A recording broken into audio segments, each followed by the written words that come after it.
you ever been a coached or played on a team that, missed that many shots in that situation, number one? And then, of course, how do you go forward with that? It's easy to say you put it behind, but how do you? You've got to have the right response. That's the only thing you can do. We're going to look at it. This will be our first time seeing them since Sunday. We were off yesterday, and we've got clips full to look at it. When you think about shots, like, we get great looks. We miss layups, we miss free throws, we miss wide open shots. We've got to relax. We've got to meet the moment. And that starts today, having the right response. We've got to have the right response. A lot of times when we don't get said thing, a win, a promotion, or whatever that is, our first response is to show back up and not give our absolute best. And that just cannot be an option, because how do you ever move the needle if you don't come back out and attack the very thing? And so that's what we've got to do. We've got to come out and have the right response and attack those things. And we've got to try to put them in situations that simulate what happened Sunday and continue to give them confidence, because they're taking the right shots. We're getting them really good looks. They're creating really good looks for each other. The ball's got to go in the hole. I don't know if it's a combination with the same question, but you did say in your post game, this is like 2 games in a row where you probably go in halftime feeling somewhat good. Even though you were down to Oklahoma, you played well, and then down by 8, and then you're way up against Georgia, and you said, coming out the second half, you've got to correct it. So how do you go about correcting it? We've got to withstand the run. We've got to respond to the run. When Georgia made their run Sunday, we started looking like, I said, guys, we're up 10. We're up 10. We're up 9 going into the fourth quarter. We've got to settle in, and we've got to have someone on the floor to yank us up and snatch us back to reality a little bit, and have some confidence and believe in the work that we've done.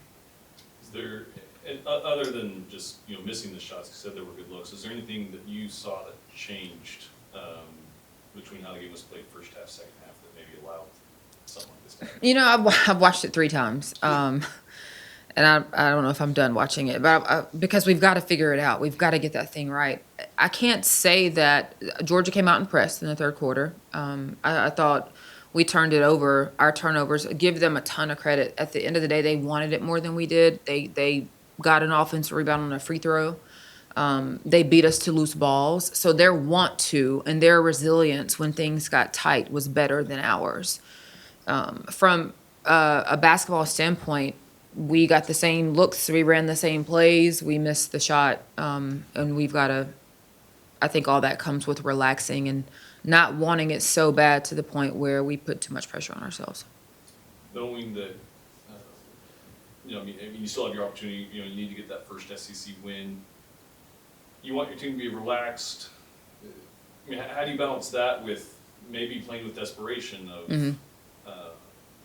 there's not a whole lot of room for error. You need to start getting. Well, no, or don't misunderstand me. Our urgency has to be there. We have to have a sense of urgency, but we can't squeeze the air out of the ball because we're so nervous about meeting the moment either. And I feel like I saw a little bit of that on Sunday. And experience is the best teacher. We've had 2 players that have played in this league, and so we've got to continue to, again, try to simulate that as much as possible in practice, show them in film how many times they've made that shot, how many times we've run this play, how many times we've executed, how many times we've gotten a stop, to try to continue to pour some confidence into them. But we've got to grow up and quick. Another week, a game where elite guard, it's funny, you're 3 in a row, I guess maybe we'll say just the same question every week, no matter who you play. That's this league, no matter who we play. Yeah. But McGill, how is she maybe different than the other two great guards you've played, and how has she improved her game? Because her stats are way up from where they were last year. She's such a talented player, and she's so fun to watch. She leads the SEC in scoring, and she's 3rd in the country in points per game. And so we've got our hands full. We've got to try to crowd her space, crowd her feet, not let her get to the paint. She is excellent when she can get inside the paint to either elevate for a jumper or get to the rim or create for others. And when she's in rhythm, she's really hard to stop. And so we've got to try to disrupt her rhythm as much as possible. She's going to score, but everything's got to be really tough. We've got to make everything tough for her. And then how much of it is don't let the other players possibly beat you, because she's scored in double figures against everybody. And, she almost shot 50% in the last 2 games against Tennessee and Florida.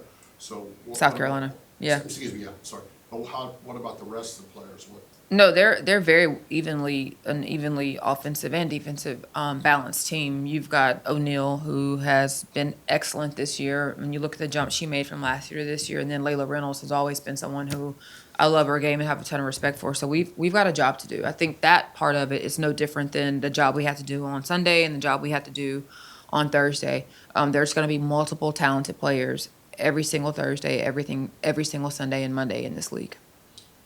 any players, a big key moving forward, because you seemingly got a lot out of your big three, so to Yeah. speak, because Fats was playing well, and I was playing well, Ware was Lauren, playing well in the first half. So, what about moving forward? We need one more scorer, and we've got four guards who are capable. We need to continue to bring our other players along so they can give us some minutes so we can continue to sub and rest people as needed. But we've got four guards who are more than capable, and we've got to get them going. Yeah. Did any of, you feel like Georgia happened because it was on the road? And then I guess how do you address just, going to another environment on the road, not repeating that? I thought we were locked in. I thought we were focused. The first half is evidence of that. And even going into the third when they made their run, we've got to make sure they understand teams are going to make runs in this league. And then you get the crowd involved, and then you get, energy. And so it becomes like what plays become rage baiters for the other team, right? Our bad shot that turned into a transition layup. When I say rage baiter, that energizes the other team. So we've got to try to make sure they understand things that ignite the crowd or give confidence to the other team, and eliminate as many of those type of plays as possible. You hit it on the head. You said the first one like 60. Georgia's Florida maybe a first one 70 because it looks like they maybe They can score. They can score. I haven't quite put a number on it yet. We put a number on every game, but for Georgia, for sure, it was the first one in 60 wins. So I haven't quite put a number on Florida's, but it's somewhere in the range of what you said. Yeah.